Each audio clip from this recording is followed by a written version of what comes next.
in second place. The first place resource not only enhances the second place resource, but really the first place resource is the best one that's going. That's your mind. But you got to know how to use it.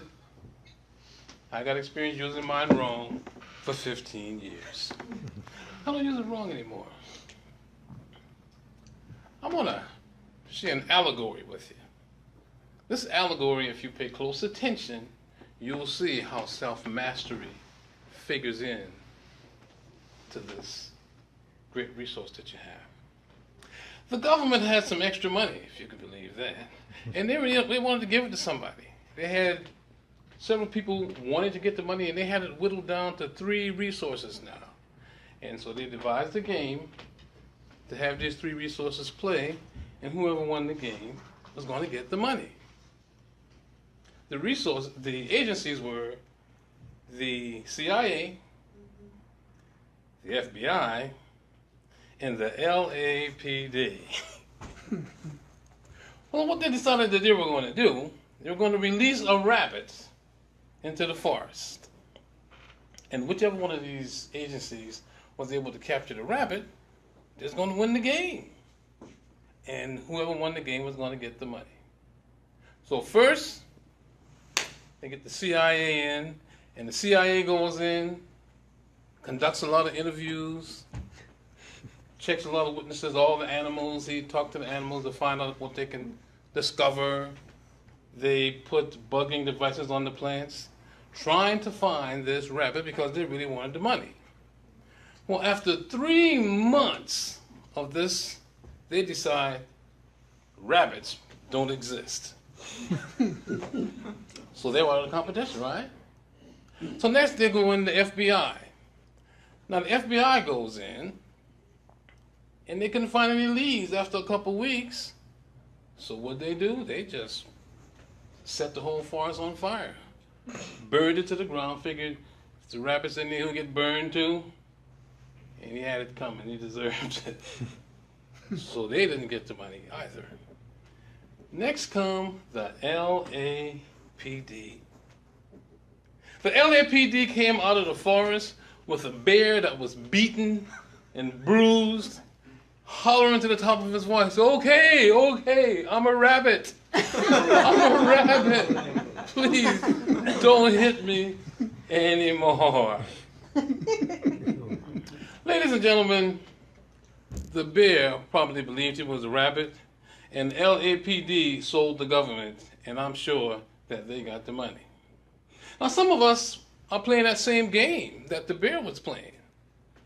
The bear had to find a way to get rid of the pain that they have, just like we all do, and the bear instituted self-mastery. He made himself say that he was a rabbit.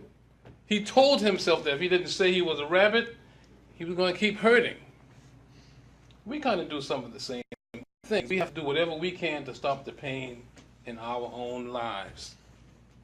So the question is, what is it are you refusing to tell yourself that you need to tell yourself in order to move you through your life, in order to eliminate some of the pain that you're having? I used to tell myself really horrible things, and that's why I was using my mind wrong for 15 years. What if you decided that you were going to tell yourself that you're great? You're going to tell yourself that you're a winner. Suppose I could get you to believe that that's true. Suppose I could sell you on the fact that you are a winner, and you could start telling yourself that you're a winner, and you could repeat it over and over and over, even though you didn't feel like you wanted to. But that's where the self-mastery part comes in at. You have to master that old paradigm that's trying to stop you from saying that you're a winner. And just to help you along, I'll tell you another little story about how I know that you're a winner. Now, we all have an idea of how babies are born, don't we? Anybody don't know how babies are born?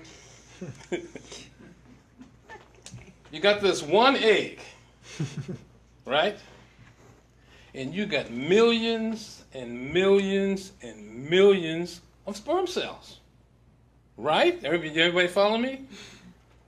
Once one of those sperm cells pierces the outer membrane of the egg, it closes up, and all the rest of the sperm cells die.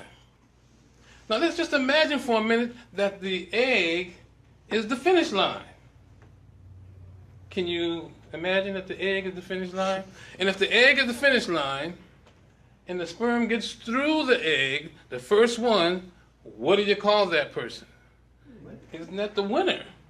So whether you're black, whether you're white, whether you're short, whether you're tall, whether you're ugly, whatever you are, every single person in this room is a winner, or you wouldn't be here.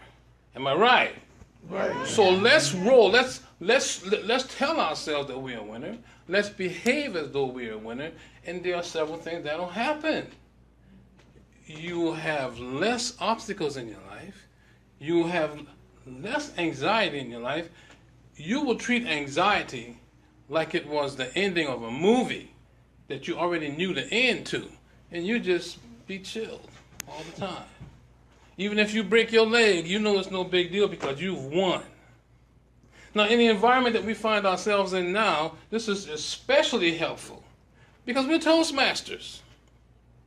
Why don't you remember that you're a winner every chance you get and think in terms of the fact that everybody in the room is on the edge of their seat waiting for the next word to come out of your mouth?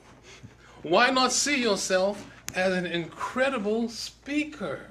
Why not see yourself as a speaker that develops the topic well, a speaker that has cohesiveness? See yourself that way, and believe me, you'll start to be that way. And when you get evaluations, you'll know what to accept and what not to accept, and you won't be crying at the end of the evaluation. Now, if you can live with this fact that you're a winner, if you can start embracing the idea that you are a winner, and you start experiencing the benefits of being a winner, then you clearly understand what I mean when I say that self-mastery is the only game in town. Madam Toastmaster.